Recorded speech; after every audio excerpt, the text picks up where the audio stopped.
নমস্কার দর্শক বন্ধুরা, আপনাদের সবাইকে স্বাগত নিউজ নাওয়ের পর্দায়। আমাদের যে একটা সেগমেন্ট রয়েছে অভিমুখ। অভিমুখে কিন্তু আমরা নবীন প্রবীণ সবাইকে নিয়ে আসি এবং অনেক ধরনের আলাপ আলোচনা আপনাদের সামনে তুলে ধরি এবং যিনি আমাদের আমন্ত্রণে সাড়া দিয়ে স্টুডিওতে আসেন তার বক্তব্য কিন্তু আমাদের এই চ্যানেলের মাধ্যমে আপনাদের সামনে তুলে ধরি। আজকে আপনারা প্রত্যেকেই জানেন যে আন্তর্জাতিক নারী দিবস। শুভেচ্ছা জানাচ্ছি। কিন্তু এই নারী দিবসে আজকে যদি আমরা দেখি আমাদের সমাজের দিকে তাকাই, হ্যাঁ, অনেক শিক্ষা হয়েছে, আহ, যোগাযোগ ব্যবস্থা অনেক ভালো হয়েছে। নারীদের ক্ষেত্রে যদি বলি শিক্ষা হচ্ছে এবং অবশ্যই কর্মসংস্থানে অনেকেই যোগদান করেছেন বা করছেন, দাপিয়ে কাজ করছেন। কিন্তু এর পেছনে যা রয়েছে, আজকের যে ট্যাগলাইনটা রয়েছে নারী দিবস এবং নারী ক্ষমতায়ন, এই বিষয়টা নিয়ে আমরা কথা বলবো। আমি রয়েছে আপনাদের সাথে মীনাক্ষী। আমার সাথে আজকে স্টুডিওতে যিনি রয়েছেন আমার ভীষণ প্রিয় একজন দিদি, যার যার দিকে তাকিয়ে আমি অনেক কিছু শিখেছি এবং শিখতে চেষ্টা করছি। যার লেখা পড়ে আমি একদম মুগ্ধ হয়ে যাই, যে দাপিয়ে কিন্তু সাংবাদিকতাও করেছে। তিনি আর কেউ নন, আমাদের রাজ্যের আমাদের সবার প্রিয় দিদি নন্দিতা দি। দিদি, তোমাকে স্বাগত স্টুডিওতে। কেমন আছো? নারী দিবসের অনেক অনেক শুভেচ্ছা তোমাকে। প্রথমেই বলবো, ওই নারী দিবসের শুভেচ্ছা, এই একদিনের যে শুভেচ্ছা বলাটা না, ওইটা এখন বড্ড ক্লিশে লাগে। হ্যাঁ, একটা সময় ছিল যখন কাজটা শুরু হয়েছিল, সেই যারা শুরু করেছিলেন, শতাব্দী প্রাচীন সমস্ত মনীষীরা শুরু করেছিলেন তখন নারী দিবসের শুভেচ্ছা। কিন্তু এই মুহূর্তে দাঁড়িয়ে আলাদা করে নারী দিবসের শুভেচ্ছা বলা বা কাউকে শুভেচ্ছা জানানো, প্রতিদিনেই হ্যাঁ, এটা ঠিক মনে হয় সময়ের সঙ্গে যাচ্ছে না। কিন্তু তারপরেও বলবো, কারণ আমার মনে হয় প্রতিটা দিন আমাদের নারী পুরুষ সবার, কারণ ব্যক্তিগতভাবে কারোর একটা দিন হয়তো তার যাপনে থাকতে পারে, একটা দিন আমি আমার নিজের মতো কাটাবো, কিন্তু সেটা যখন দিবস হয়ে ওঠে আমাদের কাছে, তখন কিন্তু প্রতিটি দিন সবার। তো কিন্তু তারপরেও একটা কথা আছে, কেন পালন করা হয়। পালন করার পেছনে কারণ হলো, কোনো কিছু শুরু করার মূলে একটা উদ্দেশ্য থাকে। সেই উদ্দেশ্য ধরে যখন আমরা এগিয়ে যাব তখন দিন লাগে। দিনটা কেন লাগে, যে এখান থেকে আমরা যে কাজটা শুরু করলাম, আবার যদি একটা বছর ঘুরে সেই জায়গাটায় পেছন ফিরে আসি, কতটা কাজ আসার পর করলাম। কতটা কাজ হলো বা কিচ্ছু হলো না, জিরো। যেটাই মানে নিজেদের ফিরে দেখা, নিজের অবস্থানকে ফিরে দেখা, বাহ, মানে আমার বোধহয় ওটাই। কি সুন্দর বলেছো দিদি, না, সত্যি কিছু সত্যি। সুন্দর না বলিনি। না, এই যে ঘুরে দেখা, যে আমি সারাটা বছর আসলে কি করলাম বা আমার জন্য কি হয়েছে বা আমি কতটা এগিয়ে গেছি, আমি কতটা এটা করতে পেরেছি। সত্যি সত্যি সত্যি এটা মানে এই জন্য একটা নির্দিষ্ট দিন দরকার হয়। এবার নারীরা কি সত্যি ক্ষমতায়ন পেয়েছে? কতটা পেয়েছে? এই প্রশ্নটা না এত বিশাল, আহ, হুট করে এক কথায় তোমাকে বুঝিয়ে যদি বলতে হয়, কারণ বুঝিয়ে বলবো, তো নারী ক্ষমতায়ন শব্দটা অনেকেই আজকাল বোঝেন, কারণ নারী ক্ষমতায়ন যতটা না বোঝেন, পত্রপত্রিকা, বিজ্ঞাপন বা বিভিন্ন স্কিম, এগুলো সম্বন্ধে যখন আমরা কথা বলি, আমরা ওমেন এম্পাওয়ারমেন্ট শব্দটা ভীষণভাবে ব্যবহার করি। এবং তুমি দেখো, তুমি যেখানেই যাকে জিজ্ঞেস করবে উমেন এম্পাওয়ারমেন্ট, যেই মাত্র বলবে সবাই বলবে হ্যাঁ জানি, যেই মাত্র বলবে নারী ক্ষমতায়ন একটু মাথাটা চুলকাবে, যে শব্দটা কোথায় খায় না মাথায় দেয় এরকম। আমি এখান থেকে একটু সরে যাই, আমি ক্ষমতায়ন বলি না, আমি বলি নারী সশক্তিকরণ। নারীর প্রথম কথা হলো নিজেকে, নিজের চেনা, নিজের ক্ষমতাকে জানা, নিজের পায়ের তলায় কতটা মাটি আছে সেটা অনুভব করা, নিজেকে ওই জায়গায় নিয়ে যাওয়া। সেগুলোর পেছনে অনেকগুলো কম্পোনেন্ট, তার মধ্যে হলো একটা শিক্ষা, শিক্ষার পাশাপাশি আরো অনেকগুলো কম্পোনেন্ট আসে। তার মধ্যে স্বাস্থ্য, তার মধ্যে আমাদের সামাজিক চেতনা, তারপরে আসে রাজনৈতিক চেতনা, সাংস্কৃতিক বোধ, অনেক কিছু সব মিলিয়ে একটা মানে সম্মিলিতভাবে একজন মানুষ, আমি যদি মানুষ ধরি, তিনি নারী বা পুরুষ যেই হোক, কিন্তু যেহেতু নারীর ক্ষমতায়ন তখন নারীর কথাই বলতে হবে। একজন নারী যখন নিজের কথা ভাবেন এবং অন্যকে উদ্বুদ্ধ করতে পারেন বা তার প্রভাব অন্যের মধ্যে আসে, তখন বোঝা যায় ওই নারী সশক্তিকরণ তার হয়েছে, তার কথা পাঁচজন শুনছে, তার সিদ্ধান্ত নেওয়ার ক্ষমতা হয়েছে। সেই জায়গাটা দৃষ্টান্তমূলকভাবে ২-৫ জনকে আমরা বলবো তা না। আমরা চাইবো একদম আহ, সর্বস্তরের মেয়েদের মধ্যে এই চেতনার জায়গাটা যেন তৈরি হয়, এবং এই যে চেতনার জায়গাটা তৈরি হওয়ার জন্য যে হাজার হাজার মাইল হাঁটা শুরু হয়েছিল, মাইলস টু গো যদি এখনো বলি, আমাদের অনেক হাঁটতে হবে। এই হাঁটাটা মানে গুটি গুটি পায়ে মিছিল মিটিংয়ে হাঁটা নয়, দাবি আদায়ের জন্য হাঁটা নয়। এই হাঁটাটা হলো নিজের মনের ভেতর হাঁটা, অন্যকে সাথে নিয়ে, পাশে নিয়ে, পেছনে ফেলে নয়। একজন নারী হয়ে অন্য একজন নারীকে নারী হিসেবে না দেখা, মানুষ হিসেবে দেখে তাকে এগিয়ে নিয়ে যাওয়ার জন্য যে কাজটা করার দরকার, সেটা নারী সশক্তিকরণ। আর রাষ্ট্র বা যখন স্কিমের নামে আসে তখন ওমেন এম্পাওয়ারমেন্ট, সেটাই হলো এখনকার সময়ে যতটা দরকার ততটা কতটা হয়েছে। সমাজের বিভিন্ন স্তরে নারীরা রয়েছেন। আমি অর্থনৈতিক স্তর দেখি, রাজনৈতিক স্তর দেখি, সামাজিক স্তর, সাংস্কৃতিক স্তর, পারিবারিক স্তর, এতগুলো স্তরের মধ্যে নারীর অবস্থান ভিন্ন। এখন সেটা কিভাবে এগিয়ে যাচ্ছে, ক্ষমতায়নের কোন রাস্তায় কতটা আছে, সেটা কিভাবে তুমি দেখছো, সেই দেখার ওপরে নির্ভর করে। ঠিক, একদম। আর আমি মানে শুরুতেই বলেছিলাম যে যখন আমি শুরু করেছিলাম তখন কিন্তু আমি একটা কথা বলেছিলাম যে শিক্ষা, সঙ্গে সঙ্গে আমি যোগাযোগটাও বলেছিলাম, তারপরে বলেছিলাম যে কর্মসংস্থান বা কাজ করছে। এবার যোগাযোগটা কেন এলো, এটার একটা কারণ আছে। কারণটা হলো একটা ভিডিও আমরা দেখেছি সামাজিক মাধ্যমে, দারুণ ভাবে ভাইরাল হয়েছে। এখানে দেখা গেল যে একটা ট্রেনে করে একটা মেয়ে যাচ্ছিল, এর পাশেই একজন বয়স্ক লোক বসা ছিলেন। উনি মোবাইল দিয়ে ওই মেয়েটার ভিডিও করেছে প্রায় 30 মিনিট লুকিয়ে। তারপর মেয়েটা প্রতিবাদ করেছে, সেই ভিডিওটা ভাইরাল হয়েছে, এবং পশ্চিমবঙ্গে সেই মেয়েটার বিরুদ্ধে কিছু সংখ্যক লোক, কিছু একটা শ্রেণীর লোক একটা মামলা দায়ের করেছে। ওই বিষয়টাতে গিয়ে তখনই মাথায় হলো যে নারীরা ক্ষমতায়নের তো ব্যাপার আছে, সুরক্ষাটা কতটুকু হয়েছে। দেখো, ক্ষমতার সঙ্গে সঙ্গে যে ধূপ করে আমি সুরক্ষার জায়গায় চলে আসবো তা নয়। কারণ সুরক্ষার জায়গাটা আমার প্রথমেই ভাবতে হবে আমি আমার বাড়িতে কতটা নিরাপদ। যেই মেয়েটাকে জন্মের আগে ভ্রূণে মেরে ফেলা হয়, বেটি বাঁচাও বেটি পড়াও এর মতো প্রকল্প দিয়ে তাকে ঢাকা হয়, বা যেই মেয়েটাকে এখনো ছোটবেলা থেকে শুনতে হয় যে একটা ভাই হলে খুব ভালো ছিল, তুই হয়েছিস বলে আমাদের সমাজে মুখ দেখানোর উপায় নেই, সেখানে যোগাযোগ বা ওই সুরক্ষাগুলো অনেক পরের ব্যাপার। কারণ আমরা একটা জিনিস জানি, ক্ষমতাবানদের যুক্তি বিলাসের একটা মানে যুক্তির একটা কি বলবো কথাটাকে ওইরকম ভাবে না বলে যদি একটু সহজ করে বলি, যুক্তি প্রয়োগের একটা বিলাস। এবং বারবার যেটা আমরা দেখি, যখন কিছু ঘটনা ঘটে যায় মেয়েদের দিকে আঙুলটা ওঠে, ভালো ঘটনা না, খারাপ ঘটনা। কিন্তু আমি এর আগে, যেহেতু তুমি শিক্ষা যোগাযোগ ওগুলোকে একদম সামনে নিয়ে এসেছিলে, আমি একটা একটা করে বলে যাই। প্রথম জায়গাটা হলো, আমি শিক্ষার জায়গাটা আমার ঘর থেকে শুরু হতে হবে। সেটা আমার একাডেমিক, মানে আমি স্কুলে যাচ্ছি কিনা, সেটা সমাজের বিভিন্ন স্তরে দেখা যায়। উচ্চবিত্ত, নিম্নবিত্ত, মধ্যবিত্ত, 3টে স্তর। মধ্যবিত্তদের একটু টালমাটাল অবস্থা, কিন্তু নিম্নবিত্তরা একটা জায়গায় থাকেন, উচ্চবিত্তরাও কিন্তু একটা জায়গায় থাকেন।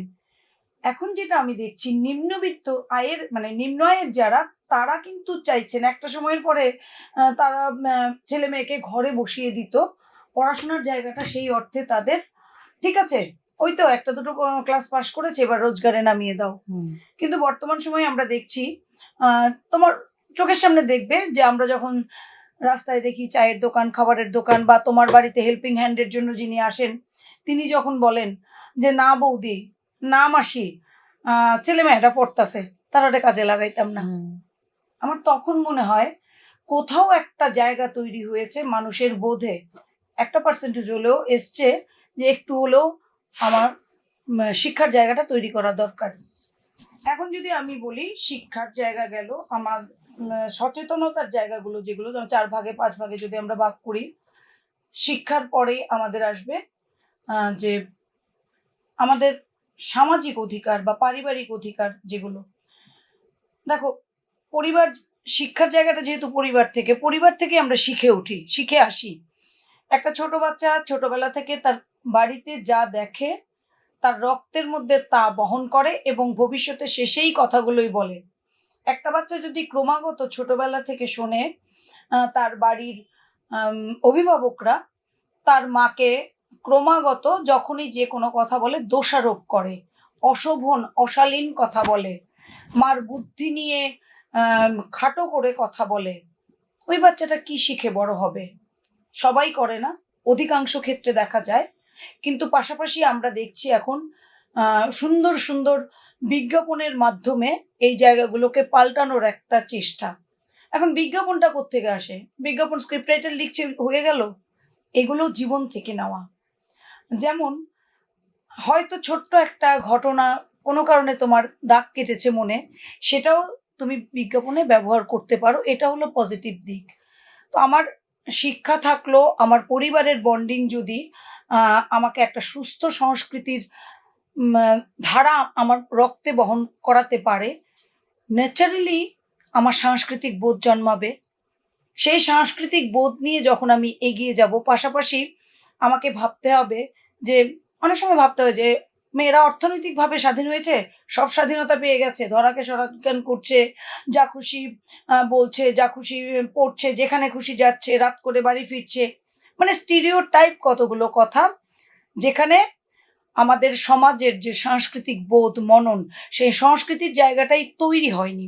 তৈরি হয়নি কেন দেখো, যেহেতু আমরা শিক্ষা, স্বাস্থ্য, মৌলিক অধিকার যেগুলো আমাদের সংবিধান আমাদের জন্য দিয়েছে, সেই সংবিধান স্বীকৃত জায়গাগুলোই আমরা স্বীকার করতে চাই না।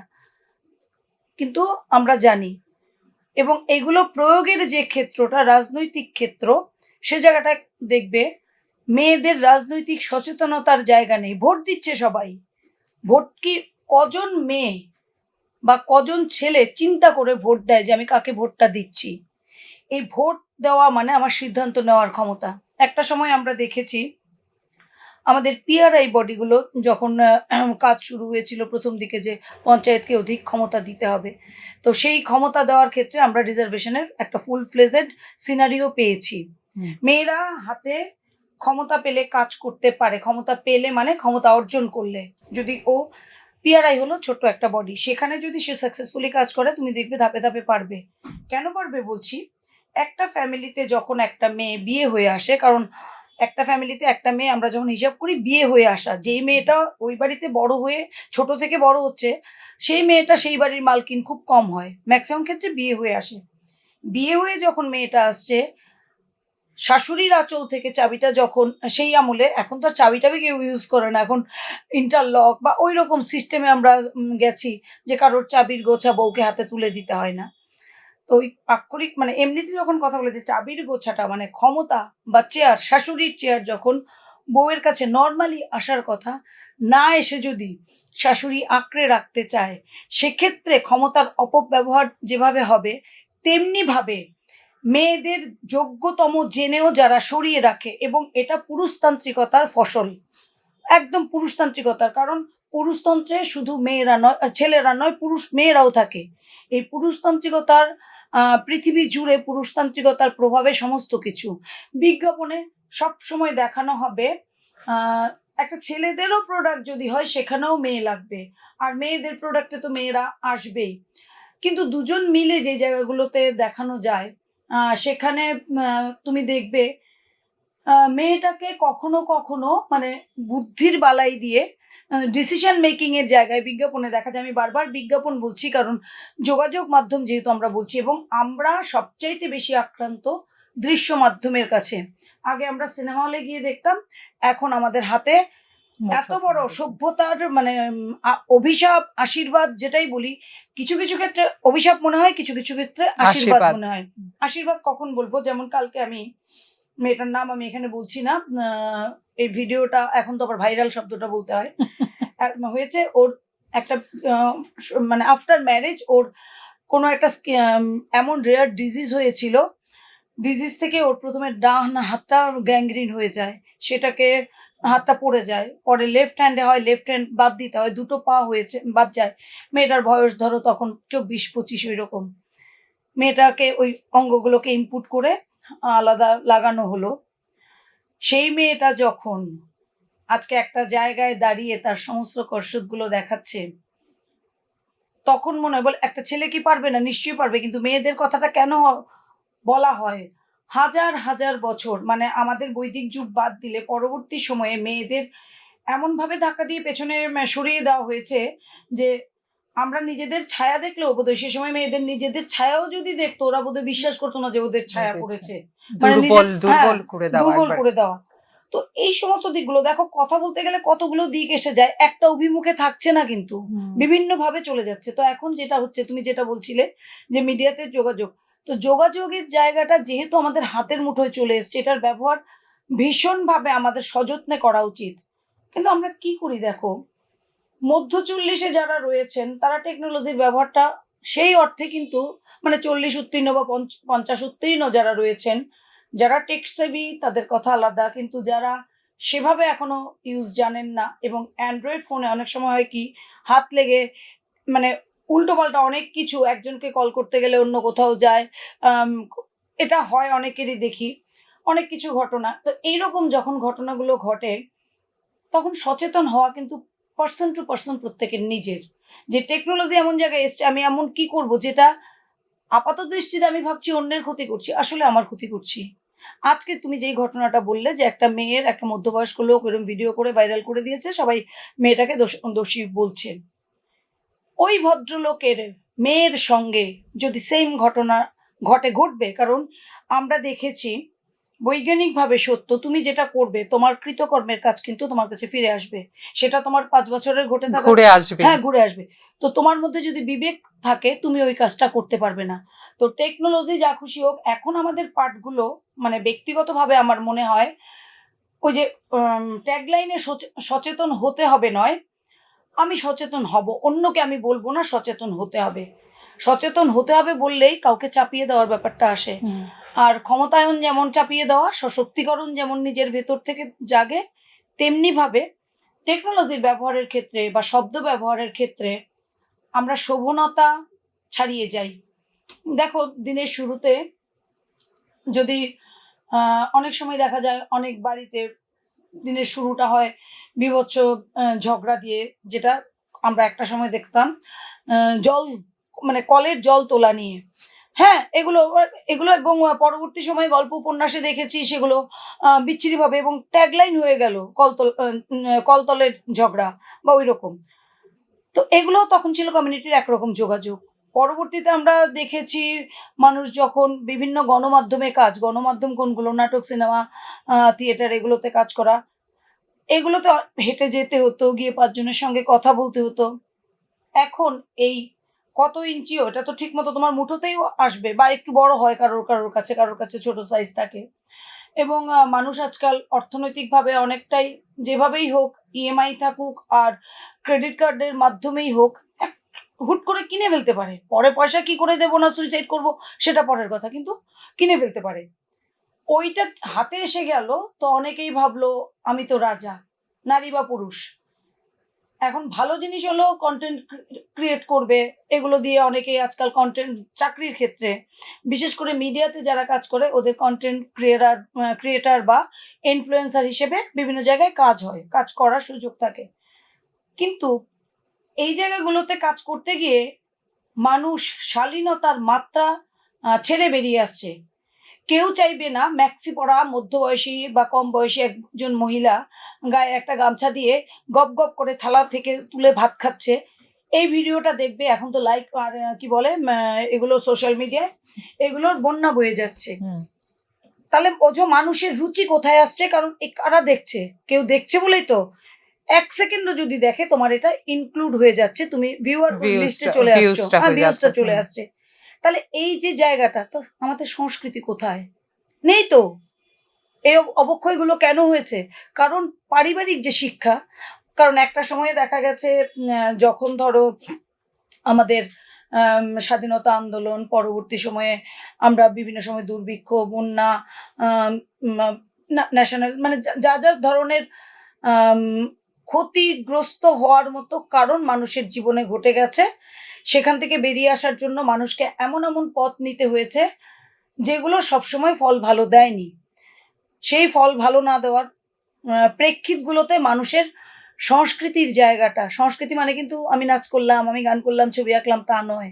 হুম, হুম। সংস্কৃতির শেকড় অনেক গভীরে, যেটা হলো তোমার পারিবারিক ঐতিহ্য। পারিবারিক ঐতিহ্য, এবং একটা সময় আমাদের দেশের জনসংখ্যা খুব কম ছিল। ছিল তো কম, হুম। মানে এখনকার তুলনায় তো অনেক কম ছিল। তখন মানুষগুলোর মধ্যে শিক্ষক বা প্রফেশনালি অন্যদের শ্রদ্ধা করার যে জায়গাটা দেখতাম, অন্যকে কথা শোনার, অন্যকে শোনার যে একটা কান ছিল, এখন আমাদের কাছে তা নেই। আমরা আমাদের পরবর্তী প্রজন্মকে বলি তোরা শুনিস না, আমাদের আগের প্রজন্ম আমাদের বলেছে তোমরা শোনো তোমরা না। শোনো না। এই সমস্ত কিছুতে সংস্কৃতি ঘেটে গেছে। তার মধ্যে কিছু কিছু লোক থাকে নিজেদের মানে সমস্ত কিছুতে ভাবে যে আমরাই দিশা দেখাবো। দিশা দেখাতে গিয়ে অনেকগুলো গোষ্ঠী সৃষ্টি হয়ে গেছে, গোষ্ঠীর বিভিন্ন মতামত।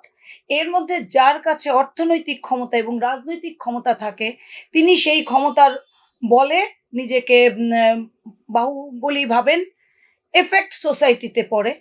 তাহলে ক্ষমতায়নের জায়গাটা কোথায়? কারণ এখনো অফিস শেষে বা কাজ শেষে বাড়িতে এসে সে যদি তোমার বাড়ির ওই ঘর গৃহস্থালী সামলানোর যে হেল্পিং হ্যান্ড তিনি হন, আর যিনি স্কুল টিচার হন বা ম্যাজিস্ট্রেট হন, বাড়ি এসে কিন্তু তাকেই অধিকাংশ ক্ষেত্রেই তাই হয়, হিসাব করতে হয় রাত্রিরে কি রান্না হবে, পরের দিন স্কুলের বাচ্চার টিফিন কি হবে, হাজবেন্ড কি খেতে ভালোবাসে, শাশুড়ির বাতের তেল ফুরিয়ে গেছে, শ্বশুরমশাইয়ের প্রেশারের ওষুধ। এগুলো কিন্তু একজন মেয়েই চিন্তা মহিলাই করে। চিন্তা করে। এবং চিন্তা করাটা আমরা মেনে নিয়েছি কেন? কারণ আমরা জানি যে আমাদের মধ্যে ওই যে স্টিরিওটাইপ একটা জিনিস ঢুকিয়ে দেওয়া হয়েছে, তোমরা না এটা ভীষণ ভালো পারো। গুছিয়ে পারো। এই ব্ল্যাকমেইলিংটা আমরা ভাবি আমাকে কি প্রশংসা করছে। ওই ব্ল্যাকমেইলিং থেকে যতদিন নিজেরা না বেরিয়ে আসতে পারবো, ব্ল্যাকমেইলিং এই কারণে বললাম, কারণ আমরা নিজেরাই তো নিজেকে ওজন করতে জানি না। আজকে যদি আমার কাছে এই কথাগুলো মনে হয়, ধুৎ বলেছে, বলতে দাও, ওরা ওদের মতো বলবে, আমার কাজটা আমি করে যাব। আমি আমার নিজের কাছে সৎ থাকবো। আমি আমার আত্মবিশ্বাস নিয়ে কাজ করছি। আমি আমার সিদ্ধান্ত নিচ্ছি। তাহলে ওই ছেদ কথায় তুমি খুব ভালো রান্না করেছো, তুমি ওটা, এটা সাময়িক ভাল লাগে। ওই ৩০-৩২ বয়স অব্দি ভাল লাগে। কিন্তু একটা বয়সের পরে আমার মনে হয় এই বয়সে এসে, আমি এখন যে বয়সে দাঁড়িয়ে আছি, নিজেকে যাচাই করতে শিখেছি। এবং যাচাই করে পেছন ফিরে যখন তাকাই, ভুল এবং আম ঠিক কোনগুলো, সেগুলো বোধহয় একটু আম আলাদা করতে পারি যে এগুলো করা উচিত নয়। এবং এই কথাগুলোই যদি আমি আমার সামনে যে আছে, নতুন প্রজন্ম যারা আছে, করতে হবে বলে নয়, আমার বিভিন্ন কাজের মধ্য দিয়ে ওদের কাছে পৌঁছতে পারি, তাহলে ক্ষমতায়ন আলাদা করে লাগবে না, সশক্তিকরণ এমনি হয়ে যাবে। সশক্তিকরণ আর ক্ষমতায়ন বুঝলাম, এবার সুরক্ষার বিষয়টাও। আমার বাড়িতে তুমি একটু আগে বলছিলে দিদি যে বাড়িতে আমরা কতটা নিরাপদ আছি, এটাও কিন্তু ভাবতে হবে। সত্যি এটা আসবো এই বিষয়ে, কারণ এর আগে আবার একটু আমি আমাদের দর্শক বন্ধুদের একটা বিষয় আমি বলে দেই বা আপনাদের শোনাই একটা বিষয়। কলকাতা থেকে আমরা যে ভিডিওটার কথা আমরা বলছিলাম, এই বিষয় নিয়ে দুজনের সঙ্গে কলকাতায় কথা বলেছিলাম। একজন ছিলেন বিজেপি নেতৃত্ব পন্থশ্রী কাজী মাসুম, এবং সঙ্গে কিন্তু আরেকজনের সাথে আমরা কথা বলেছি অ্যাডভোকেট তরুণ জ্যোতি তিওয়ারি, দুজনেই কলকাতা থেকে। তাদের সঙ্গে এই বিষয়টা নিয়ে কথা বলেছিলাম, তারা কি বলেছিলেন একটু শুনবো, তারপরে আসবো দিদির কাছে যে আমরা বাড়িতেও নিরাপদ কতটা আছি সেই বিষয়টা শুনবো। নমস্কার। হ্যাঁ, আপনাকে স্বাগত আমাদের ত্রিপুরা নিউজ চ্যানেল নিউজ নাওতে। আপনাদের পশ্চিমবঙ্গে যে ঘটনাটা ঘটেছে, ট্রেনে একজন মেয়ের সাথে একটা অশালীন ব্যাপার হয়েছে, মোবাইলে ভিডিও করেছে 30 মিনিট নাগাদ লুকিয়ে একজন বয়স্ক লোক। এই বিষয়টা নিয়ে তোলপাড় হয়েছে সামাজিক মাধ্যমটা। আপনি যদি এই বিষয়টা নিয়ে কিছু বলেন, আজকে তো নারী দিবস, আন্তর্জাতিক নারী দিবস, সেই জায়গাতে দাঁড়িয়ে নারীরা কতটা সুরক্ষিত যদি বলেন।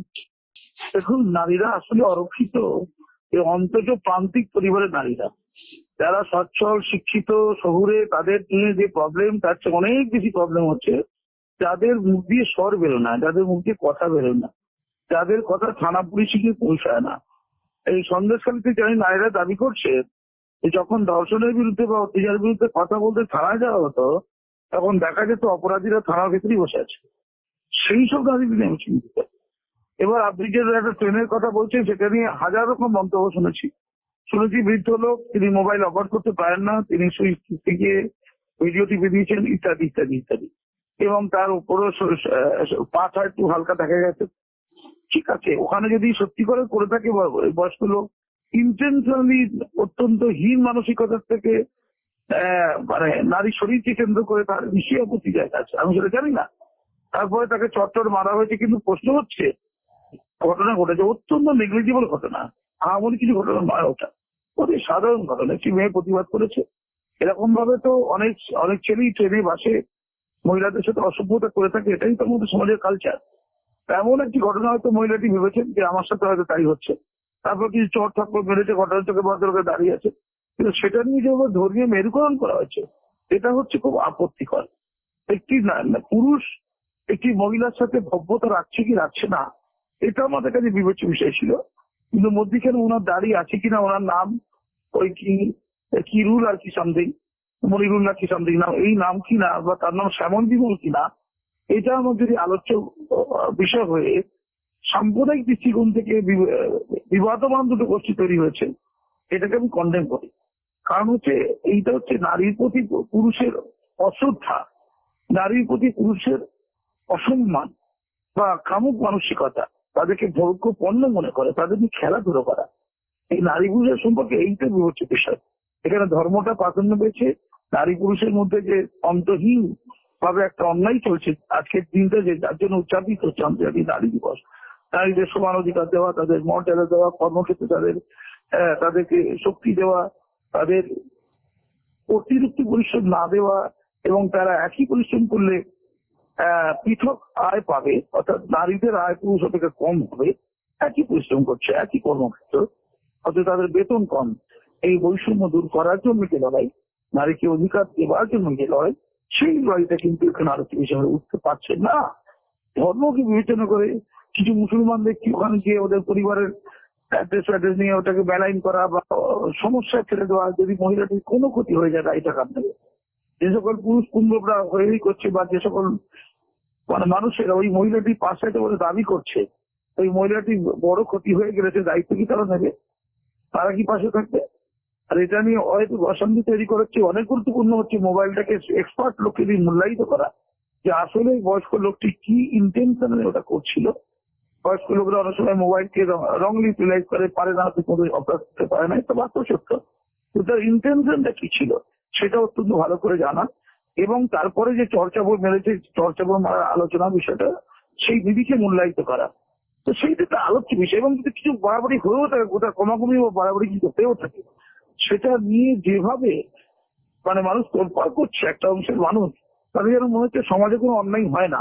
সমাজে আমি পরিষ্কার করে বলছি, আমাদের এই সমাজে হাজার হাজার লক্ষ লক্ষ মহিলা প্রত্যেক দিন নিগৃহীত হচ্ছে, প্রত্যেক দিন অসম্মানিত হচ্ছে, জাতি ধর্ম বর্ণ নির্বিশেষে। আমি তাদের কথা বলছি, যারা অসহায়, যাদের চোখে জল পড়ছে, আমি তাদের কথা বলছি। আজকে নারী দিবসে সেটাই হোক আমাদের আলোচ্য বিষয়। আমরা যেন হৃদয় থেকে সম্মান দিতে পারি। আমরা ওদের অধিকার দিয়েছি এটা নয়, ওরা ওদের জন্মগতভাবে অধিকার লাভ করে, এটাই হোক আমাদের আজকের দিনের আপ্তবাক্য। ধন্যবাদ।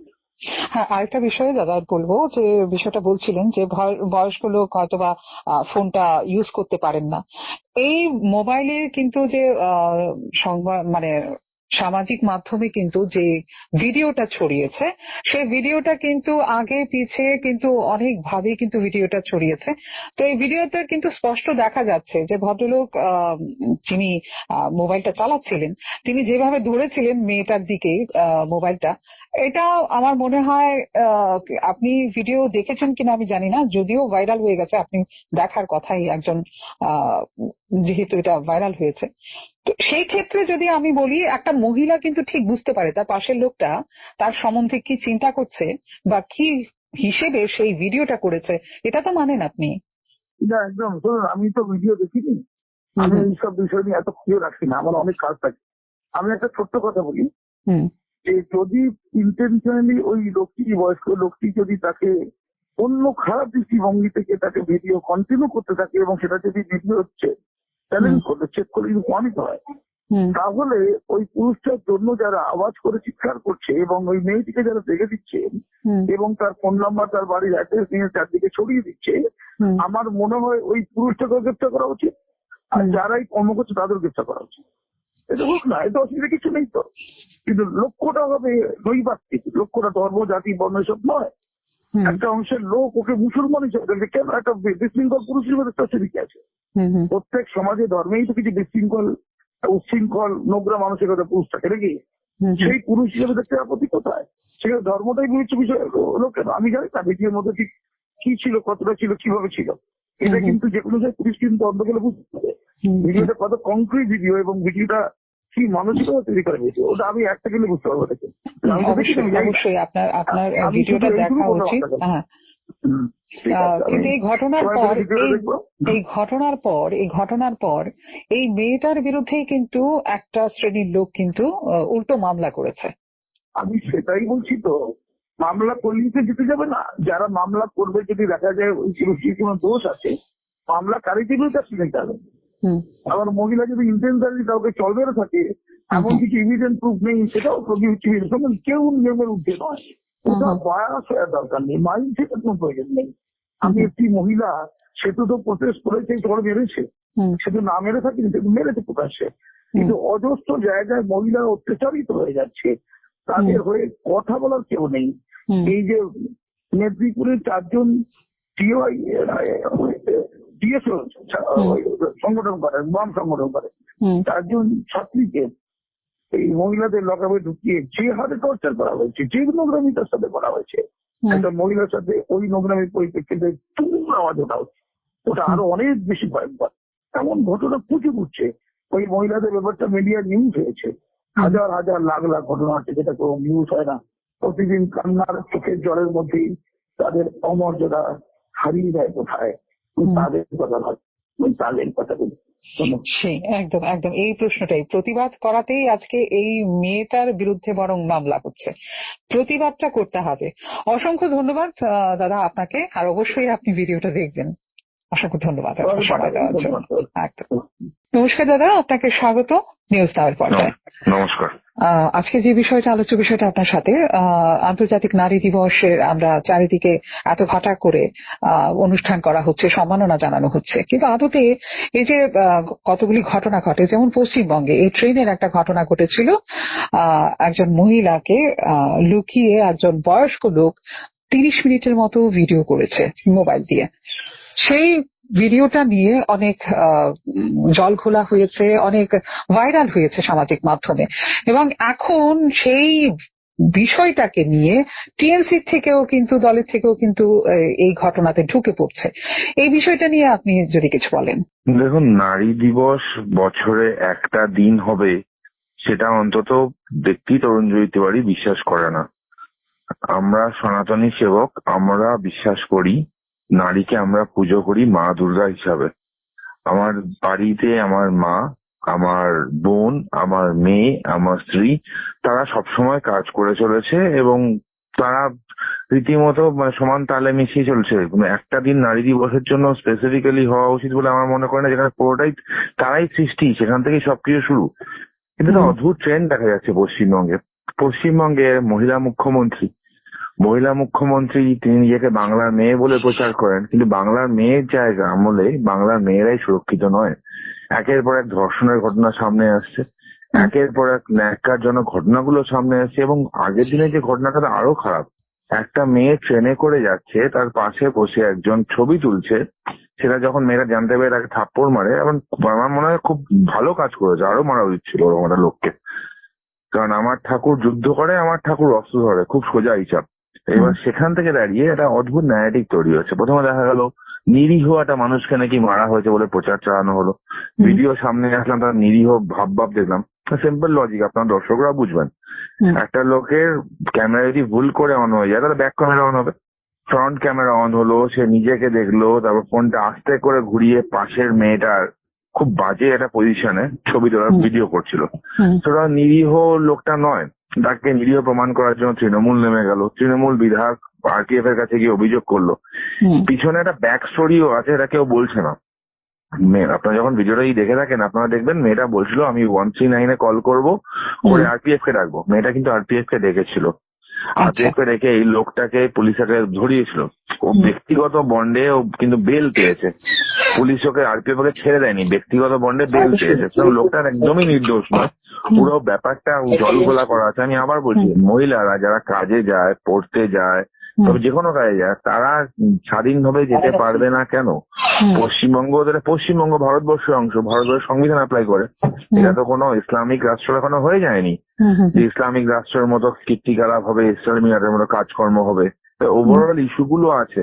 আবার বলছি, নারী দিবসের আগের দিন এরকম একটা ঘটনা অত্যন্ত ন্যাক্কারজনক।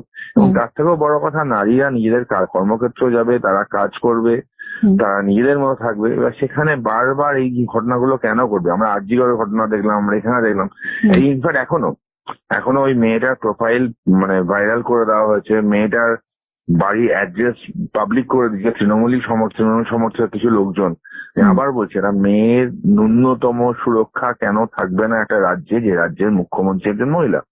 একদম একদম সেটাই। আমরা আমাদের এই এখনকার সময়ে যখন ডিজিটালি আমরা এতটা এগিয়ে গেছি, আমরা সমাজটাকে শিক্ষিত করে তোলার চেষ্টা করছি, সেই জায়গাতে দাঁড়িয়ে আজকে নারীরা এই ধরনের লাঞ্ছনার শিকার হচ্ছে, এটা কোনোদিনই কাম্য নয়। না, একদমই অবভিয়াসলি কোনোদিনই কাম্য না। কারণ এখন আমি যে প্রফেশনে আছি, আমি একজন আইনজীবী। আমার প্রফেশনে কোর্টে আমরা দেখি, কোর্টে যখন কালো কোট পরে কেউ মুভ করে, তাকে কেউ জিজ্ঞেস করে না তুমি নারী বা পুরুষ। বিচারপতির আসনে যে বসে থাকে, তিনি মহিলা কি মানে পুরুষ কোনো ম্যাটার করে না। কিন্তু একটা মহিলা তার কাজের ক্ষেত্রে, তার মানে কলেজে যাওয়ার ক্ষেত্রে বা ট্রেনে যাওয়ার ক্ষেত্রে এরকম নিপীড়িত কেন হবে? কেউ কাউকে ভিডিও তোলার আপত্তি নেই, কিন্তু না জানিয়ে ভিডিও, এটা কেন হবে? এটা মানা যায় না। হ্যাঁ হ্যাঁ, অসংখ্য ধন্যবাদ দাদা আপনাকে, অসংখ্য ধন্যবাদ, আপনি এতটা সময় দিয়েছেন। ধন্যবাদ। ওই বিষয়টাই যাই যে বাড়িতে আমরা কতটা নিরাপদ, আগে এটা ভাবতে হবে। বাড়িতে কতটা নিরাপদ, কারণ আমরা এখন যেটা দেখছি, প্রথম কথা হলো গার্হস্থ্য হিংসা। সেক্ষেত্রে আইন আছে 2005 নারী সুরক্ষা, যেটা আমরা জানি যে বাড়িতে থেকে নারীর সুরক্ষার বিরুদ্ধে যদি লড়তে হয়, নিজের বাড়িতে থেকে যার বিরুদ্ধে লড়াইটা করবে বাড়িতে থেকে মামলা করতে পারে। কিন্তু এগুলো কি জানো, যার সঙ্গে মানে কথায় মতে মিলছে না, ওর বাড়িতে থেকে আইনি লড়াইতে, হ্যাঁ আইন দিয়েছে জায়গাটা, সেটা যারা ইমপ্লিমেন্ট করবে বা যার প্রয়োজন সে করতে পারবে, ওই জায়গাটা করে দিয়েছে। এখন এই গার্হস্থ্য হিংসা ক্ষেত্রে দেখা যাচ্ছে শুধুমাত্র শ্বশুরবাড়ির লোকরা ইনভলভ থাকে না। আমি এমন কয়েকজন মেয়ের কথা জানি যারা চাকরি করেন, বিয়ে করেননি। আমি কিন্তু বিয়ে হয়নি বলছি না, আমি বলছি বিয়ে করেননি, স্বেচ্ছায় বিয়ে করেননি। সেই মেয়েরাও কিন্তু একটা সময়ের পরে পরিবারের অন্য সদস্যদের কাছ থেকে তাদের এই যে থাকে এই বাড়িটাতে, সেই বাড়িটাতে তার থাকার অধিকার নেই বা রাইট নেই, তার ঘর নেই। 4টে দেয়ালে থাকে, কিন্তু তার নামে এক টুকরো ঘর, ধরুন 10x12, এইটুকুন ঘরের মালিকানাও থাকে না। তো সুরক্ষার জায়গাটা, যার মাথার উপরে ছাদ নেই, সুরক্ষা আসবে কোত্থেকে? এখানে স্টুডিওতে আসার সময় আমি আস্তাবলের ওই কর্নারটায় বয়স ভদ্রমহিলাকে দেখে আমার 80-টাশি মনে হলো। ফুটপাতের একটা কর্নারে উনি অনেকগুলো কাপড় টাপড় নিয়ে বসে আছেন, মানে পুটলি যাকে বলি ওই জাতীয়। আমি থামতে পারিনি, কারণ তখন সিগন্যালের এমন একটা জায়গায় ছিলাম আর অটোতে ছিলাম, উল্টো দিকে ক্রস করার পরে দেখেছি। আমার খুব ইচ্ছে ছিল, যদি আমি সুযোগ পেতাম আমি ওখানে নেমে আমি শুধু জানতে চাইতাম উনি ওখানে কেন বসে আছেন। মানে কেউ কি বসিয়ে গেছে যে তুমি একটু বসো আমি আসছি, বা পাশে ওষুধ কিনতে গেছে সেই রকম কিছু, না উনি গৃহহারা পথহারা? এই প্রশ্নটা যে মেয়েরা চাকরি করেও নিজের জন্য এক টুকরো ঘর কেনেনি, ব্যাংকে অ্যাকাউন্ট করেনি, জানে না নিজের জন্য কিছু করতে হবে, নিজের জন্য ভাবে না, কারণ এগুলো ভাবলে তাকে স্বার্থপর বলা হবে। এই ভাবনাটা ভাবার সময় হয়েছে। কোনো কিছু নয়, কারণ নিজের সুরক্ষার কথা ভাবলে ওই ফিলিংসটা থেকে অন্যকে সুরক্ষা দেওয়ার কথাটা আসবে। এটা গেল বাড়ি থেকে। এখন এটা হলো ঘর বা আমার থাকার। তারপরে আসে আমার স্বাস্থ্য সুরক্ষার কথা। আমি হয়তো এমন কোনো ধারাবাহিকভাবে কাশির পেশেন্ট, বা আমার শ্বাসকষ্ট আছে, বা আমাকে প্রেশার ওষুধ খেতে হয়, অনেক কিছু সমস্যা আমার আছে। কিন্তু বাড়িতে যেহেতু আমার সঙ্গে কারো সেই রকম সম্পর্কটুকু নেই, সেখানে আমার স্বাস্থ্য সুরক্ষায় একটা প্রশ্ন থাকে। হুম, অনেক সময় দেখা যায় অল্প বয়সী মেয়েটি মাতৃত্ব ধারণ করেছে, বাড়ির লোক এত উদাসীন, তার জন্য আলাদা একটু খাবারের ব্যবস্থা, কারণ তোমাদের পরিবারেরই বংশধর আসছে। তো বংশধর বললে আবার এখন অনেকের মনে হবে ছেলে হবে না মেয়ে হবে, তোমার সন্তান আসছে, সুতরাং তার লালন পালন সবকিছুর জন্য, তাকে বড় করার জন্য মাকে যে খেতে হবে, এটা অনেকবারই ভুলে যায়। স্বাস্থ্য সুরক্ষার জায়গাটাও ওই রকম অনেকগুলো দিক আছে। শিক্ষা সুরক্ষা, মানে এটাও সুরক্ষার একটা জায়গা। সবকিছু দেখার পরে দেখা গেল যৌন নিগ্রহ থেকে সুরক্ষা, হুম, বা এবং যৌন যৌন মানে যৌন হিংসার যে জায়গাটা, এখানে এখন আমরা যৌথ পরিবার দেখি না, তুতো ভাই বোনরা নেই, সুতরাং সেই ওকে দিবি না, তাকে লিঙ্গগত সমস্যা যেটা, হুম, হুম, তারপরে আসে যৌন সমস্যা, ওকে দিবি না, আমি তোকে আলাদা করে খেতে দিয়েছি, এই ব্যাপারগুলো আগেকার যৌথ পরিবারে ছিল না। কারণ যৌথ পরিবারে একজন জেঠি হয়তো বাড়ির 10টা বাচ্চাকে খেতে দিচ্ছে, খাইয়ে দিয়েছে। একজন কাকি হয়তো 5টা বাচ্চার পড়ার দায়িত্ব নিয়েছে, ছিল না। পরবর্তী সময়ে যখন যৌথ পরিবারগুলো ভাঙতে থাকলো, তখন যখন যার যার অর্থনৈতিক ওই ক্ষমতা অনুযায়ী প্রত্যেকের একটা একটা ঘর বরাদ্দ, বাবা হুম, কাকাদের হুম, রান্নাঘরটা একসঙ্গে, তখন দরজার পেছনে দেখা যেত বাবা অফিস থেকে আসার সময় মেয়েটার বা ছেলেটার জন্য একটা কিছু আলাদা মিষ্টি বা কিছু কিনে এনেছে, দরজার পেছনে লুকিয়ে খাচ্ছে বাচ্চাটা, সেটা মা সাপোর্ট করেছে। এই যে জায়গাটা, এগুলো কি এফেক্ট ফেলেনি বাচ্চাদের উপরে? একদম, একদম, বাচ্চাদের একদম। হিংসুটে বানায়নি? হিংসার জায়গাটা তৈরি হয়নি? সেখানে হুম, একজন মা যতটা ইনভলভ, একজন বাবাও ইনভলভ, দুজনেই ইনভলভ। এরপরে আমরা দেখছি যখন বাচ্চাগুলো একটু বড় হতে থাকে, পরিবারের মধ্যেই কোনো বাবা কাকা জেঠু হয়তো কোনো সম্পর্কিত, আর একটা সময়ে তো বাড়িতে কোনো আশ্রিত মেয়ে বা হোম মেকিং এর কাজে যারা আমাদের হেল্প করতো, তাদের নামের পেছনে একটা ধাব্বা, এবং বছর শেষে কখনো না কখনো দেখা যেত অ্যাবর্শন বা বিভিন্ন ক্ষেত্রে হঠাৎ করে একটা মেয়ে উধাও হয়ে গেল। এই চিত্রগুলোকে আমরা দেখিনি? এগুলো তো ছিল। সমাজ পাল্টেছে কোথায়? সমাজ পাল্টেছে ওপর। ভেতরগত ক্ষয়গুলো আমাদের কিন্তু ক্রমাগত ভাবায়। ভাবানো পর্যন্তই আমরা থাকি। কারণ আমাদের হাতে কোনো ক্ষমতা নেই। কারণ ওই যে বললাম, আমাদের সিদ্ধান্ত নেওয়ার ক্ষমতা এবং সেই ক্ষমতার জায়গাগুলো ইমপ্লিমেন্ট করা। কারণ তোমার রাজনৈতিকভাবে তুমি যদি ক্ষমতা আমরা কোথায় গিয়ে পাই? ইমপ্লিমেন্ট করার জন্য রাজনৈতিকভাবে ক্ষমতা। সেই ক্ষমতার ক্ষেত্রে দেখা যাবে যত একটা মন্ত্রিসভায় অন্তত ধরো ৮ জন ৭ জন পুরুষ সদস্য, ১ জন মহিলা। একজন মহিলা। এবং সেই মহিলাকে কোন দপ্তরটা দেওয়া হচ্ছে? সোশ্যাল বা যে দপ্তরটায় খুব নিরিবিলি দপ্তর ঐরম। হ্যাঁ, বর্তমান সময়ে আমরা একটা গর্বের কথা বলতে পারি, আমাদের অর্থমন্ত্রী একজন অর্থমন্ত্রী। নারী। হুম, এটা আমাদের কাছে বিশাল গর্বের জায়গা। বা বিভিন্ন সেক্টরে, প্রাইভেট সেক্টরে আমরা দেখি সিইও থেকে শুরু করে কয়েকজন নারী আছেন। কেন গর্ববোধ করি? কারণ এখানে না ওই আলাদা করে আবার লিঙ্গ বৈষম্যের কথাটা মনে হয়। কারণ লিঙ্গ সাম্য ভাবতে গেলে একটা সময় এতটা দাবানো, এবং এখনো কর্মক্ষেত্রের অধিকাংশ ক্ষেত্রে দেখা যায় ৮০% কিন্তু পুরুষরাই, ৮০% ইন দ্য সেন্স বলছি, তুমি দেখো নিউজ পড়ার ক্ষেত্রে, শুধু নিউজ পড়তো একটা সময় মেয়েরা, মাঠে ঘাটে গিয়ে কটা মেয়ে নিউজ করতো। এখন আমরা বুম হাতে শুধু না, একদম ধর্মনগর ক্যামেরা থেকে হাতেও। সোনামুড়া, সোনামুড়া থেকে ওইদিকে খোয়াই, প্রচুর মেয়ে। আমি আমার রাজ্যে বললাম, বাইরের রাজ্যের মেয়েরাও আমাদের হুম, এখানে নিউজ চলে করতে আসে। আসছে, হ্যাঁ, আমাদের মেয়েরা যাচ্ছে। এগুলো আসলে কি হয়েছে? আমরা সাম্যের জায়গাটা তৈরি করতে চাইছি, সেটা হিংসা থেকে বেরিয়ে আসার জন্য, যেমন লিঙ্গ সাম্য, অর্থনৈতিক সাম্য সরকারি চাকরির ক্ষেত্রে হয়, কারণ সেখানে একটা পে স্কেলে চাকরি হয়। সেই চাকরিতে কে পুরুষ কে মহিলা সেটা বোঝা যায় না, তুমি করবেই, তুমি বেতন পাবে। কিন্তু অসংগঠিত ক্ষেত্রে এখনো নারী পুরুষের শ্রমের বিনিময়ে বা শ্রম অনুপাতে বৈষম্য রয়েছে। তো এখন একটা কথা যেটা, যে এত কথা বলা হয় কেন? প্রতি বছর নারী দিবস আসলে পরে দুনিয়ার যত সমস্যা, দুনিয়ার যত না হওয়া নিয়ে কথা, হয়নি কি? অনেক কিছু হয়েছে। অনেক কিছু হয়েছে। অনেক কিছু হয়েছে। এই যে আজকে আমরা স্টুডিওতে বসে কথাগুলো বলছি, আমার ব্যক্তিগতভাবে আমার ঠাকুমা আমাকে তৈরি করেছেন। তৈরি করেছেন ইন দ্য সেন্স, আমি ছোটবেলাটা খুব বেশি সময় ঠাকুমার সঙ্গে কাটিয়েছি, কারণ আমার মা যেহেতু স্কুলে যেতেন, স্কুল থেকে এসে বাড়িতে কাজ টাজ যেগুলো করা, আর আমরা ঠাকুমার মানে ঠাকুমা যা করতেন দেখে দেখে দেখে দেখে ঠাকুমা আমাদের কাছে আইকন ছিলেন এই কারণে ঠাকুমার বেড়ে ওঠা মানে আফটার হার ম্যারেজ বেড়ে ওঠাটা ভারতবর্ষের স্বাধীনতা আন্দোলনের সঙ্গে। আচ্ছা। সেই সময়ে নারীরা ঘর থেকে স্বাধীনতা আন্দোলনে সাহায্য করতেন।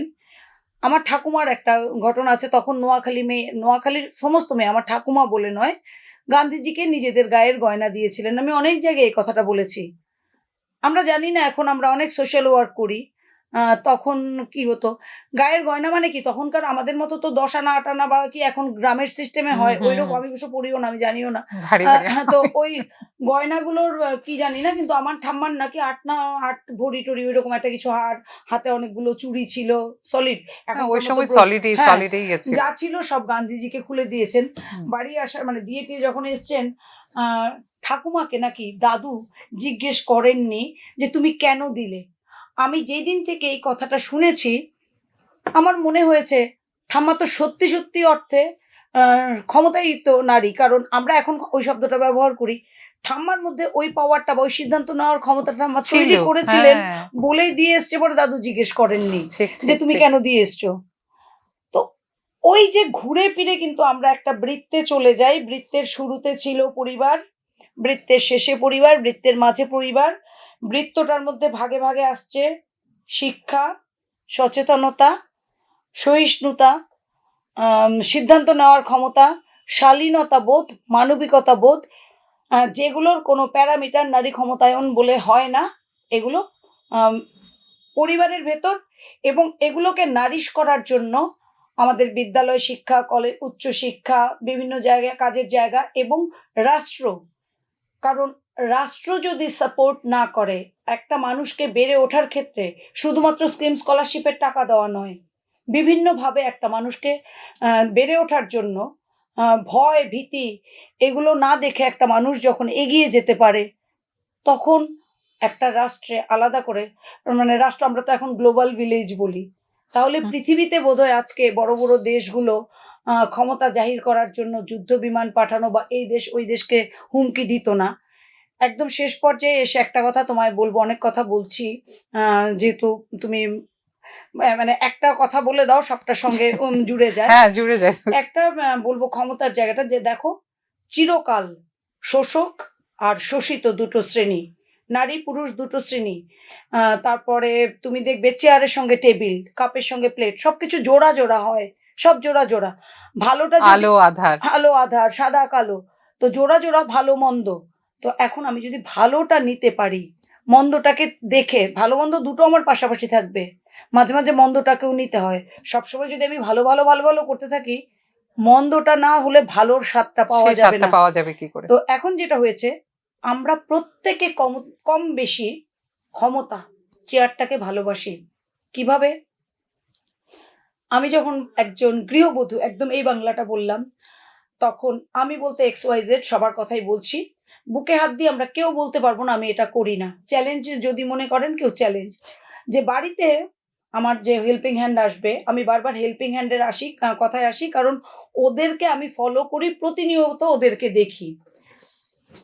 যদি ও বাড়িতে একটু দেরিতে ঢোকে, গৃহিণীর মুখ ভারী হয়, খুব শালীনভাবে বললাম কথাটা, আর ভেঙচি কেটে কি হয়েছে, আমার সময় ঠিক নাই, এরকম করলে মায়না কাটুম, কিন্তু বেতন কাটুম, ঠিক এই টোনে কথা বলা হয়। আর সেটাই অফিসে বা কর্মক্ষেত্রে গেলে বসও কিন্তু, এখন আমি এখানে বস ছিলাম, ওইখানে আমার বস যখন আমার বলবে, আমারও শুনতে ভালোবাসবে না। ক্ষমতা আবর্তিত হয় এভাবে, মানে আমার নিচে যে আছে তার উপরে আমি ক্ষমতা দেখাই। আমি যখন রিক্সায় চড়ি, তখন রিক্সাওয়ালার ওপরে আমি অনেক সময় চোটপাট দেখাই, ভাড়া নিয়ে কথা বলি। আবার কখনো আমি যখন স্কুটারের মালিক বা স্কুটির মালিক হয়ে যাই, মোটর বাইকের মালিক হয়ে যাই, তখন রিক্সাওয়ালা যখন পাশ দিয়ে যেতে গিয়ে বা টমটমওয়ালা যদি আমাকে ধাক্কা লাগায়, তখন তার উপরে আমি চোটপাট নিই।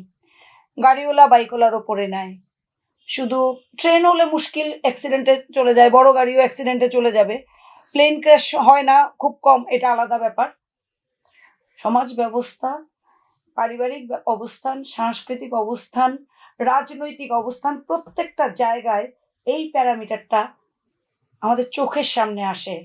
চোখের সামনে আসে বলে যদি যাচাই করে নিতে শিখি, যুক্তি দিই, এবং উল্টো দিকের যে রয়েছেন তিনি নারী না পুরুষ ওইভাবে সংজ্ঞায় না গিয়ে শুধু মানুষ ভেবে মানুষ কথা বলি, সে তাহলে আসলে তো আসলে আমরা যদি এটা যদি মাথায় রাখি, ওটা যদি ভুলে যাই যে শারীরিক গঠনগত আহ, শুধু একটু একটু পার্থক্য মহিলারা আর পুরুষরা একটু আলাদা, শুধু এটা যদি আমরা ভুলে, পুরুষ মহিলা ভুলে যদি মানুষ ভাবি সত্যি, তাহলে হয়তো বা সমাজটা অনেক সুন্দর গড়বে।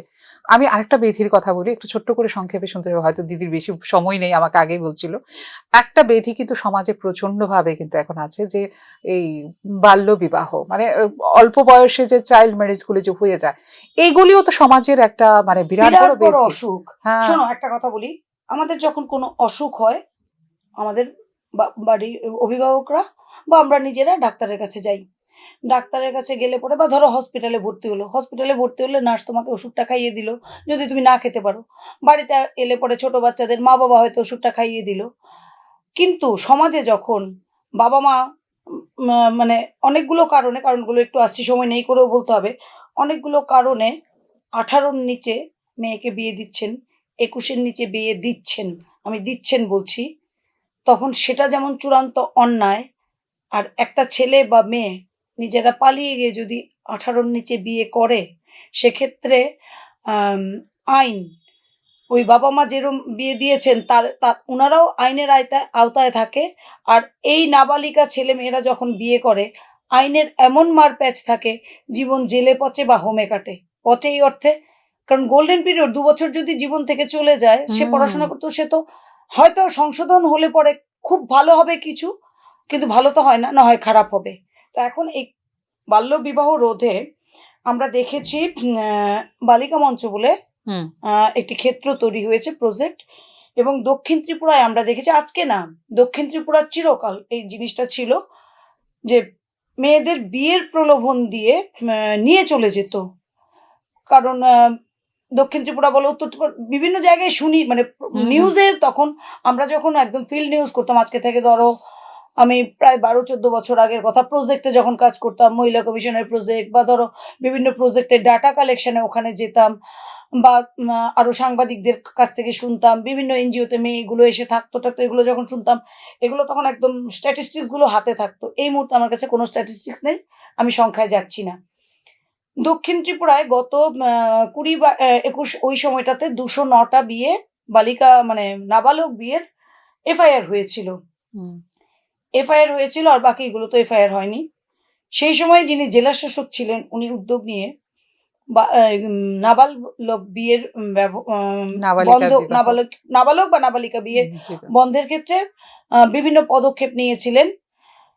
ওই বিভিন্ন পদক্ষেপের মধ্যে এই বালিকা মঞ্চ কিন্তু আগেও ছিল, কিন্তু তখন ফুল ফেজেড কাজ শুরু করে, এবং আমাদের প্যারেন্টস, মানে বাবা মা অভিভাবকদের আনা, বিভিন্ন ক্লাবের কে জানানো যে কিভাবে এই ব্যাপারটাকে মানে বোঝানো যায়, যে বিয়ের বয়স না হলে বিয়ে কেন দিতে নেই, এটা সমাজের কতটা ক্ষতি করে।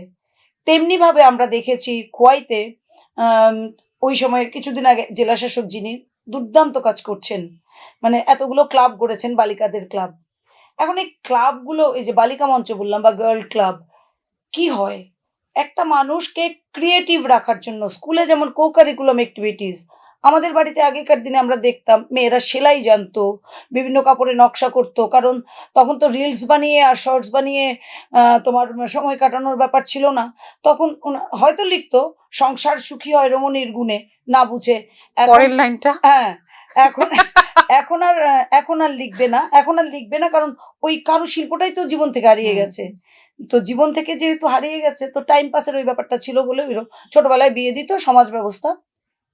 এখন আমি কিছুদিন আগে একটা কাজ করতে গিয়ে দেখেছি একটা প্রজেক্টে, যে একজন মহিলা আমাকে বলছে, আমি বললাম কেন, আপনার মেয়েকে মেয়েটা পালিয়ে গেল, তারপর আপনারা ধরে এনে আবার ওই ছেলেটার সঙ্গেই, বা রেপ ভিকটিমের ক্ষেত্রেও দেখেছি অল্প হুম, বেশি মেয়েকে হুম, বিয়ে দেওয়ার ব্যাপারটা। তো বললাম মানে কি হয়, মেয়েকে বাড়িতে রাখতে পারছেন না কেন, সমস্যাটা কোথায়? বলে না, বাড়িতে রাখা যায় না, আমি সারাদিন বাড়িতে থাকি না, শুধুমাত্র কেউ ফুসলায় বা কেউ কিছু করে ইঙ্গিত দেয় সেটা না, মেয়েটাও তো থাকতে চাইছে না, কারণ সেও তো উঠছে। শুধুমাত্র সমাজে কিন্তু ছেলেটার দোষ ওই রকম বলা যায় না, কারণ সোশ্যাল মিডিয়া বা আজকাল যে সমস্ত হাতছানি এবং অতি সহজে পয়সা রোজগার করা, পড়াশোনা করব না, রোজগার করব।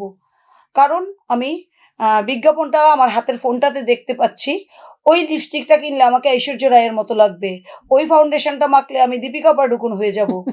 এইরকম যখন মেয়েরা পড়াশোনা বাদ দিয়ে এগুলো ভাবে, আর ছেলেরা রেভেনের চশমা পরলে ভাববে আমি সালমান খান, আর কোন ব্র্যান্ডের গেঞ্জি পরলে পরে ভাববে আমি হয়ে গেছি ধর্মেন্দ্র, সেই পুরোনো আমলের। তো ওই রকম ভাবনাগুলো মাথার মধ্যে তো কল্পলোক, বা আমাদের মাথায় কিন্তু এখন রূপকথার রাজা রানী রাক্ষস খোকস নেই, ব্যঙ্গমা ব্যঙ্গমী নেই। যেই মাত্র আমাদের মাথায় আবার রূপকথা আসবে, কল্পনা শক্তি, ছেলে মেয়েদের মাথায় কল্পনা শক্তি দিতে গেলে অভিভাবকের ভূমিকা, স্কুলের ভূমিকা, এনজিওর ভূমিকা এবং মিডিয়া এত, আমরা নিজেরা মিডিয়ায় কাজ করি বলে জানি, মিডিয়ায় যেই নিউজটা, ধরো একটা মেয়ে খুব ভালো কিছু করেছে, সেই নিউজটা তুমি চারের পাতায় বা কর্নারের পাতায় পাবে। আর একটা মেয়ে রেপ ভিকটিম যখন হয়, তখন ফ্রন্ট পেজে ছবি দিয়ে, যেটা আইন আছে মেয়েটার ছবি দেওয়া যাবে না, অনেক ক্ষেত্রে সোশ্যাল ভাইরাল, মানে সোশ্যাল মিডিয়াতে দেখেছি নাম শুদ্ধ বেরিয়ে এসছে। তো জীবনের কল্পনা না থাকলে ভালো মানুষ কিন্তু হওয়া যায় না। কল্পনা ছিল বলেই আমরা মানে এত ভালো ভালো কি বলবো, মানে আমাদের দেশে আমরা কল্পনা ছিল বলেই তো আমরা উপন্যাস পেয়েছি, গল্প পেয়েছি, সিনেমা পেয়েছি। হ্যাঁ, কিন্তু গত 50 বছরে উল্লেখ করার মতো অনেকে আসছেন, মানে এখন আমি বলবো প্রতিভা এখন অনেক বেশি, কিন্তু তুমি দেখো প্রতিটা ক্ষেত্রে এতগুলো জায়গা, খুব নাম, মানে খুব যাকে সারা দেশ ভালোবাসে, সারা দেশ তার নামে ক্রেজ। সিনেমার হিরোদের কথা বাদ দাও, কারণ উনারা যেটা করেন সেটা মানুষ নিজেরা যেটা পারে না, সিনেমার হিরোদের মধ্যে সেটা দেখে ভাবে আমি ওই রকম। তো ওই সমস্ত জায়গাগুলো ভাবলে পরে মনে হয় আসলে কোথায় চলেছি। তখনই মনে হয় আমি এই জন্য আমি যখন রিক্সায় চড়ি, বা আমি ম্যাক্সিমাম রিক্সায় চড়ি বলে কথাটা বলছি, আমি রিক্সাওয়ালাদের সঙ্গে খুব গল্প করি এই কারণে উনার ছেলে মেয়ের অবস্থান জানতে, উনার ছেলে মেয়ে সোশ্যাল স্ট্যাটাসটা জানি। তখন চিন্তা করি যে সমাজ কি পাল্টাচ্ছে। বা তুমি ফুটপাতে যে এখন খাবারের দোকান, তুমি বিরিয়ানি তো বিরিয়ানি আমাদের এখানে, তুমি সব জায়গায় বিরিয়ানি পাবে, বিরিয়ানির পেছনে, বিরিয়ানি তৈরি করার পেছনের গল্পটা, ওই গল্পগুলো শুনলে পরে শুধু আর্থিক সক্ষমতায়ন না, আমাদের রাজনৈতিক ক্ষমতায়ন যেটা দরকার, সশক্তিকরণ, রাজনীতি সশক্তিকরণ হয় না এই কারণে আমি রাজনৈতিকভাবে সচেতন। আমি হয়তো ভোটটা দিতে যাব কি যাব না সেটা আমি চিন্তা করবো, প্রার্থী পছন্দ না হলে আমি ভোট দেব না, নোটায় ভোট দেব, কিন্তু আমি ভোট দেব না। কিন্তু সিদ্ধান্ত নেওয়ার ক্ষেত্রে আমার যখন ক্ষমতা থাকবে, সেই ক্ষমতাটা ইমপ্লিমেন্ট করা সঠিক জায়গায়, হ্যাঁ সেটাকে ইমপ্লিমেন্ট করা, সবটাই কিন্তু আমার চেতনা ওপরে নির্ভর করছে। এবং সেই চেতনার জায়গাটা তৈরি করে একটা প্রথমে পরিবার, তারপরে তার শিক্ষা ক্ষেত্র, তারপর বন্ধু বান্ধব এবং আমার শিক্ষক শিক্ষিকা যারা থাকেন, আর চারপাশে আমরা যাদের দেখছি, যাদের কাছ থেকে শিখছি যে জীবনে ভোগ শেষ কথা নয়, আরো মানি, আরো আর্ন, আমার 3 তলা বাড়ি আছে, আমার 10 তলা বাড়ি লাগবে, আমার ওই গাড়িটা আছে, ওই না, সাধারণভাবে সাধারণ জীবনযাপনে যে আনন্দটা, নিজে আর্ন করার যে আনন্দটা, সেই আনন্দে যদি ফিরে যাওয়া যায়, আমার মনে হয় অনেকের বড় কথা মনে হবে, বড় কথা নয়, একটু উপলব্ধি করলে বোধহয় ওই জায়গাটায় মানে ভাবা যায় আর কি। কারণ এমন হয়েছে চাকরির জায়গা সংকুচিত, সবাই ব্যবসা করলে আমরা কিনবে কারা, সবাই যদি, তাহলে সিস্টেম করতে হবে, তোমার দোকানে সবজি পাওয়া যাবে, তুমি কিন্তু অন্য দোকান সবজি রাখবে না, তুমি নুন তেল রাখবে, তাহলে তুমি কিন্তু মাছ মাংস রাখবে না, ভাগ করে দিতে হবে ওইভাবে। সেই অসংখ্য ধন্যবাদ দিদি, এতটা সময় দিয়েছো, খুব ভালো লেগেছে। আমি কি বলবো, দিদি যে সুন্দর করে বলেছে, মানে আমি যেটা বলতেছিলাম যে আসলে মোদ্দা কথা, আমরা এই যে আপনাদের আমি স্ক্রিনে দেখালাম, একটা ভিডিও দেখালাম, প্লাস 2টো ফোরিং নিয়েছিলাম, দাদাদের কথা শোনালাম আপনাদের কাছে, এই বিষয়টাতে আমি কেন এটা কচলালাম না, এটার বিষয় হলো যে মানে কতগুলি কথা যে দিদির সঙ্গে কথা হয়েছে, পুরো সবকটা কিন্তু বিষয় বেরিয়ে এসছে যে একটা নারী কখন সুরক্ষা থাকে, কখন ক্ষমতায়ন পায়, একটা পুরুষও নির্যাতিত হয়, হ্যাঁ নির্যাতিত হয়, কখন এটা হবে না, সমাজ সুন্দর কখন হবে, গঠন কখন হবে। পুরুষতান্ত্রিক এই যে শব্দটা, এটা আমাদের সমাজে নির্যাতিত, ওই যে একদম শেষে যে কথাটা বললাম, শোষক এবং শোষিত, কালকে আমি ওই কথাটাই বলেছিলাম। তোমার হাতে ক্ষমতা আছে, তুমি নারী বা পুরুষ নও, সেই ক্ষমতার অপপ্রয়োগ করলেই উল্টো দিকের মানুষটাকে নির্যাতন করা হয়। ঠিক ঠিক একদম এটাই পরিষ্কার কথা, স্পষ্ট ভাবে ওটাই কথা। কারণ তোমার কাছে ক্ষমতার ডান্ডা আছে, ছেলে হলে আমরা বলি ও ছেলে বলে, ছেলেরা মার খায় না? প্রচুর মার খাচ্ছে, খাচ্ছে তো, মেয়েদের ঠিক। হাতে না খাক, ছেলেদের হাতে তো খাচ্ছে। ঠিক খাচ্ছে। ওইটাই ওইটাই শোষক না হয়ে বা শোষিত যাতে না হন, ওইটাই শিক্ষার জ্ঞানটা অবশ্যই থাকতে হবে, পারিপার্শ্বিক বিষয়টা ভালোভাবে থাকতে হবে, পরিবার থেকে ভালোভাবে শিক্ষা পেতে হবে। তাহলে প্রত্যেকটা আগামী প্রজন্ম যখন গড়ে উঠবে, একদম সুষ্ঠু একটা পরিবেশ হবে, সুষ্ঠু একটা মানসিকতা নিয়ে গড়ে উঠবে, তখন এই সমাজ সুরক্ষিত থাকবে। এবং অবশ্যই এই নারী দিবসে আমাদের চিৎকার করতে হবে না যে নারীরা কতটা সুরক্ষিত, কতটা সুরক্ষিত, এই প্রশ্নটা যাতে আর না করতে হয়। এই জন্যই কিন্তু আজকের আমাদের এই আলোচনাটা। যদি আপনারা ভালো লেগে থাকে অবশ্যই কিন্তু আমাদের জানাবেন কেমন লাগলো আমাদের আজকের আলোচনা। আর দিদির কথা তো আমি একদম সবসময় মুগ্ধ আর শিখছি। অসংখ্য ধন্যবাদ দিদি, তুমি এতটা সময় দিয়েছো। তাহলে আজকের মতো আমাদের এই অনুষ্ঠান শেষ করছি। প্রত্যেকে ভালো থাকবেন, আর অবশ্যই মাথায় রাখবেন শিক্ষা এবং সুষ্ঠু মানসিকতা এটা যাতে থাকে প্রত্যেকের মধ্যে।